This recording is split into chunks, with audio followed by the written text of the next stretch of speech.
Domani sarà presentato a Palermo l'album La Buona Novella, inciso da Fabrizio De André nel 70 e reinterpretato in dialetto siciliano su un progetto di Francesco Giunta.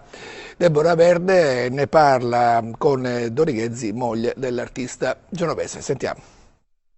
Sono interpretazioni sentite con delle voci meravigliose, non postate, ecco, c'è molta naturalezza, forse perché cantano proprio il loro idioma, non lo so, c'è qualcosa di vero, di potente che Fabrizio avrebbe amato molto, poi sappiamo come la pensava, no? Sul conservare i dialetti, insomma, le tradizioni popolari. 50 anni fa usciva La Buona Novella, ritenuto dallo stesso Fabrizio De André uno dei suoi lavori più riusciti. Adesso la versione in dialetto siciliano voluta da Francesco Giunta, cantautore e cantastorie. Voci tutte al femminile per amplificare in qualche modo, sottolinea l'ideatore, il contenuto dell'album che si rifà ai Vangeli apocrifi. Al centro c'è proprio Maria, al centro proprio della Buona Novella.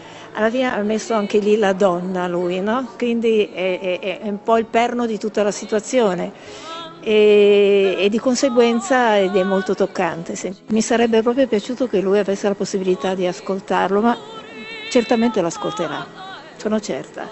Qual è il suo rapporto con la Sicilia? E beh, è antico anche questo, molto antico. Mi ricordo, a parte bellissimo perché la Sicilia, come si può non amare la Sicilia? Poi abbiamo fatto delle scelte, poi con Fabrizio la Sardegna per altri motivi, vabbè, ma insomma comunque ecco l'isola in ogni caso. Io sono proprio una che vorrebbe aprire tutti i giorni la finestra e trovarmi il mare di fronte, ecco, sono proprio marina.